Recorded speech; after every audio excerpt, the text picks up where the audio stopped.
most common misstep is just people are so engaged in the day-to-day operations, they lose the ability to take a step back and say, well, what can we be doing different? Is it generating revenue? Is it growing? And is it profitable? And then plan for success is the best way. Understand sometimes if you have to sell due to other reasons that you need to sell sooner, but best sale is always a plan sale.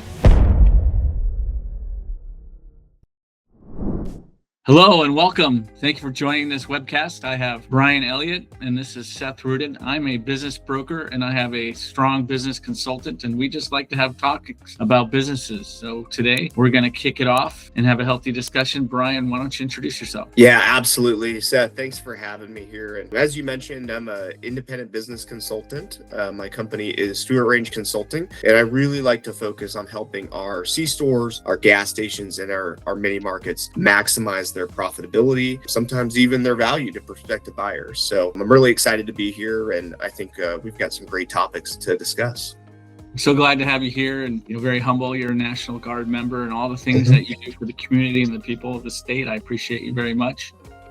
Thank you, sir. I'm Seth Rudin. I'm a senior business broker with a company called IBA, or International Business Associates. I have the pleasure of helping business owners of privately held and family-owned businesses make an exit, all the way from valuing it to help transitioning the sale to the buyer. And you can find me on LinkedIn. So we're just going to get right into it. We're going to interrupt each other. We're going to have some fun. We're going to talk convenience stores and gas stations. First, how does Stuart Range help businesses increase the value of their business? Yeah, absolutely. Well, I think I can really break it down into two parts, right? One is what people would kind of traditionally think of as how do we maximize operations? And that can be really tough in the convenience store industry, right? Especially when we're talking about margins that are literally pennies on the dollar. And so how do we get the most out of those pennies? How do we get the most out of our customers coming in the store? How do we grow that basket size? If we've got gas pumps, how do we get more of those customers to actually come in and make the convenience store a prime stop on their destination, right? Whether that's fresh food options, whether that's engaging with like a digital delivery partner, looking at innovative products, toys. Food at a convenience store, really? Food at a convenience store, yeah. You know, if you think about it, you go to a grocery store and a Safeway deli these days, that's a place where that's a destination where people go to pick up their dinner, they go there to grab lunch. The convenience store can be the same thing. Now, there's things we've got to do along the way, right, to inspire trust with food safety and cleanliness, but those are all things that Stuart Range Consulting can help with too. So one of those. Am I really gonna pull out my phone and order a bag of chips and a hot food, or what? How does that work? And a case of beer to go with it. So by partnering with like Grubhub, DoorDash, any of those, Uber Eats, you know, it's really accessible to private stores. The big chains have kind of led with this. 7-Eleven, which is the company I used to work with, is one of the big leaders in digital delivery. But if you look at the opportunities for private stores, I mean, any private store can set up those relationships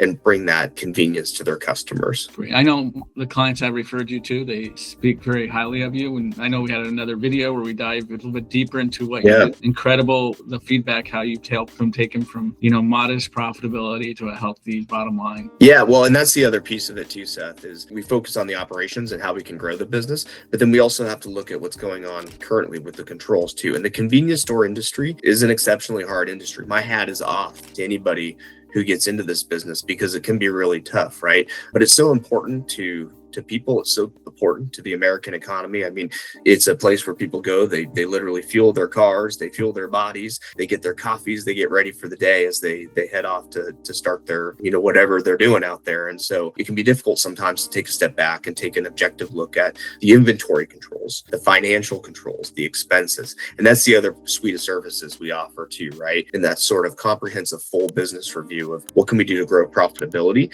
And then what can we do to get the most out of the dollars that we are spending, right, in our business to reduce cost of sales, to reduce business expenses, and really make the owner more profitable. So, and I think that's a good segue too. So from your perspective, what are you seeing in the market these days for the sale of C-stores and gas stations out there? From a seller side perspective, we're seeing three parts of why people want to sell their business. There's thousands of C-stores and gas stations, obviously in any state, and Washington and Oregon, are no exception. And first is they're aging out. right? So folks are in their 60s and 70s, and they want to hit those three phases of retirement: go years, slow go years, and no go. Nobody wants to retire in their no go years. So you want to go years. So they, they're aging out, they're asking for help to help them find an exit. Two, you run a business for 8 years, sort of like your house, right? There's an 8-year itch on your house. There's an 8-year itch in running a business. So people will want to take an exit. And then the third one, perhaps, the rain or the taxes in Washington State might be a turnoff for some owners. And so they want to go south and exit their business. So then they call on us. Obviously we can sell the real estate and the business, but in general, we're seeing healthy, profitable business store,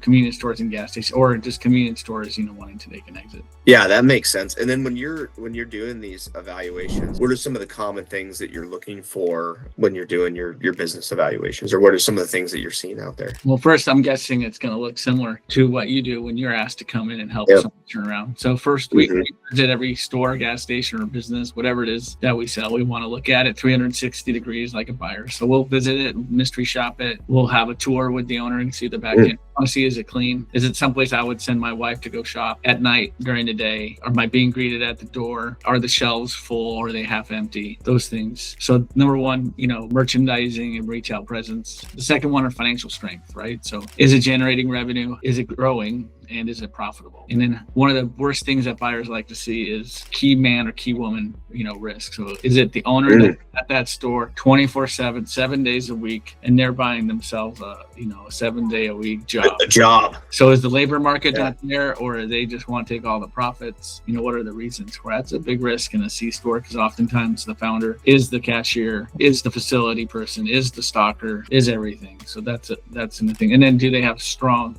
supplier arrangements? And then lastly, if there's a franchise and if they have a gas station, how are the contracts? What's the length of the contract? On the real estate side, we're looking at environmental issues, location, where the store is, located, how big is the acreage, what's the parking, is it dark, are the facilities updated, and those types of things. I think that's really comprehensive, first of all. When I think about buying a business, somebody who's kind of coming from the outside here, I think of a lot of focus on profitability and net income and what that looks like. But your guys' approach is really comprehensive. And a lot of the things that you're looking at are the things that I'm going to look to improve with my business, right? And my consulting. What you mentioned about mystery shopping is a super powerful tool. That's value to the owner, right? It's not a game of gotcha, but a lot of times, and I've seen this in my experience in the military, I've seen it in my corporate experience, you get a different experience when everybody knows that the leadership is in the store. But when the leadership takes a step back and you get to see the real of what the customer experience is, that can be a really powerful tool for the owner to enhance the coaching and the training among his staff. And I bet it can work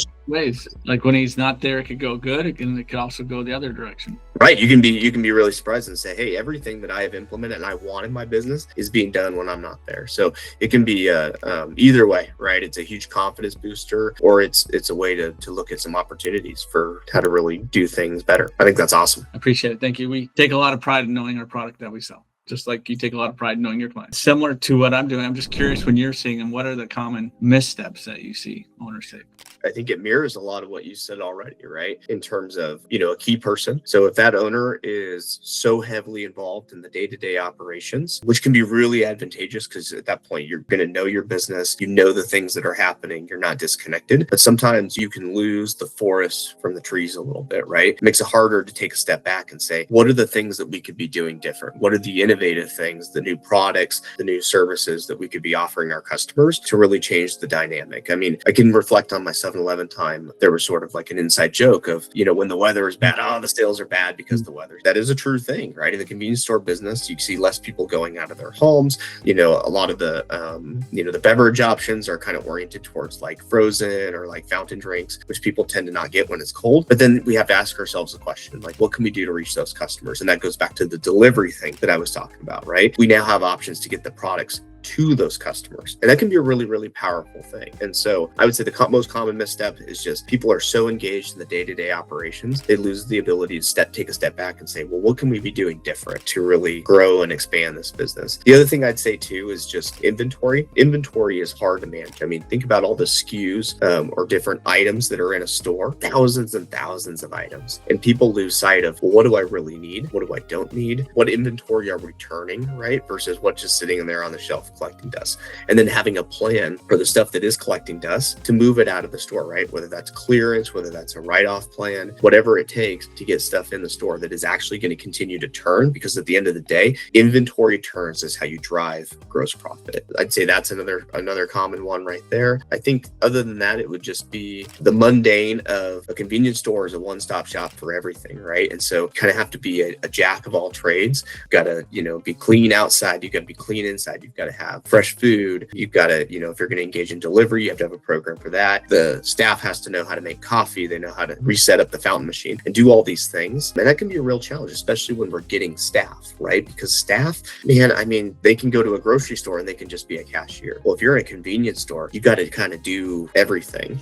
And so helping our business owners understand how to train and inspire and motivate staff to really keep the business going and serve the customer is another area that we can help out in. Totally agree. Sell what the customer wants, right? So if you're leaving inventory that went out of fad, then that doesn't help. And I like your earlier point in a different video about, is the air and water hose apparatus not being used and it's broken? Right. Yep. Exactly. What about the top things that you see, like not just the missteps, but what about if I look at the top 5% of all the stores? Yeah. What made them stand out? Well, I would say a fresh food program is probably number one. We have got to make, successful convenience stores are fresh food destinations. If you look at all the big chains right now, they are all investing very, very heavily in fresh food programs. I mean, if you go look at 7-Eleven, they're even doing full-on restaurants attached to their stores, not just a deli case, but a restaurant. And I know that there's still some challenges with that at like a scalable level. But if you see big chains investing billions of dollars, you know that they're onto something. They've done. You're not talking vegetables when you say fresh food. Maybe just. I'm talking chicken and tacos. Yeah, those are their two restaurant platforms, at least at the 7-Elevens, right? Deli sandwiches, right? Sandwiches to go. Think about it. If you're in a neighborhood with like blue collar workers going to a construction site, they need to be able to grab a sandwich and a bag of chips and a fountain drink or a soda to have lunch later. They got out of the house. It's 5 a.m. in the morning. They didn't pack a lunch. The wife's busy with the kids. She didn't get a chance to pack them a lunch. They got to have something to eat. And instead of them going to McDonald's or Burger King, they can do a one-stop shop right there as they're getting their gas and they're getting underway. So yeah, I'd say fresh food is probably one of the biggest things. I think delivery in the right locations is another thing. And then I think ways to build loyalty with the customers. So there are smart promos that you can run. You can run in-store promotions and we can help evaluate like the break-even point and based on your selling units, like what makes the most sense to both draw customers in, but still remain profitable. So you're not just giving product away. So in-store promotions are a big one. There's also like different loyalty programs you can set up. It can be as simple as like a little coffee card. Hey, you get your 10th cup free. Punch your card here to get those customers coming back day in, day again. So I'd say all three of those things are all very important. They're also what the big chains are investing in as well. Love them. That's great input. Yeah, absolutely. I guess a question for you then is, what does the demand look like in this market, right? We've talked about how difficult it is and some of the challenges, and we know how susceptible these businesses are to inflation. What does the demand look like out there? Well, hopefully if they watch this video, you don't scare them off. Yeah. The buyers are obviously, that's a great discussion for anybody. The buyers, want profitable business units, especially if it's attached to a gas station and a restaurant that bring people in. They get three sources of cash flow, right? And so they're indesirable. If I put up a profitable gas station convenience store, for sale, I'm going to be very busy answering inquiries for it. And if the real estate's included, even more busy, as long as it's profitable. If it's not profitable, but it's turnaroundable, right? So sometimes you'll find a gem where it's been mismanaged for whatever reason. Maybe it was profitable. The owner got old and didn't do the things that he should have to keep it profitable. They didn't hire Bryan to turn it around. Then, there'll be opportunities and buyers will see that as a diamond to buy it at a discount. Of course, we're going to have to price it at a discount because we can't just sell an asset that's underperforming at top price. Sure. This is a good asset to own and it's a good asset to sell. And that means because there's buyers who want to own it. That's fantastic. So what is your typical sales process length? Like how long does it take to sell one of these, or does it just depend on the location? So I'm going to answer it twofold. So if they have a gas station, you have to go through an environmental review a bit longer than you would if it's a CStore and you're selling the real estate or not some real estate and there's no gas station. In theory, the environmental review should go faster. So if it has no gas station, you're looking 6 to 9 months. With a gas station, you should expect closer to 12 months if there's any issues. If there's no issues and it's clean, it might be 1 month shorter than that. And the process is the same as any other business, right? We're going to evaluate it, we're going to market it, find a buyer, we're going to negotiate hopefully with multiple buyers. Then we have to go through the whole process of due diligence, banking if there is one involved, involved signing off the real estate or establishing a new lease and then closing. It's a great process. It's efficient, but the realistic time frame is 9 to 12 months. That makes sense. Yeah, that can be a process, but when you consider the investment, especially if real estate's involved and all the environmental with the gas station, then yeah, that makes a lot of sense. Again, it's a testament to how thorough you guys are in setting that buyer up to success, right? So there's no surprises. 100%. But the best process would be, hey, I own 1, 3 stores, whatever, and I know I want to retire in 2028. So I contact Seth, who brings in Bryan. They do an initial baseline valuation together, and then Bryan helps optimize the store, and then we come in in 27 and reevaluate it, take it to the market, and then have them out by their goal, which is in 2028. I think that's a great point too, because I think a lot of times, what I see with my services and what I always try to remind people is that these things take time. You don't implement an action plan tomorrow. I mean,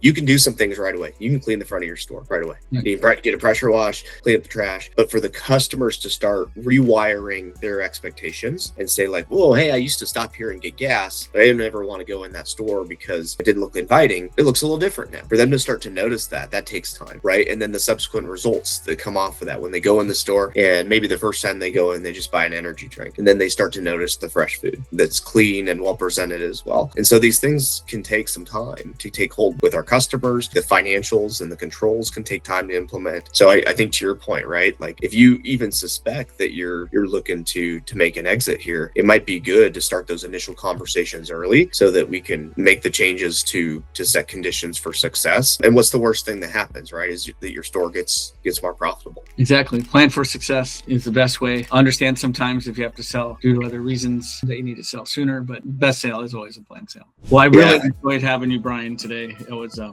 great time having you. You've done a great job with my clients, and I hope that I know I'm going to see you on another video and a client. How can people find you? Yeah, well, I'm pretty easy to get a hold of.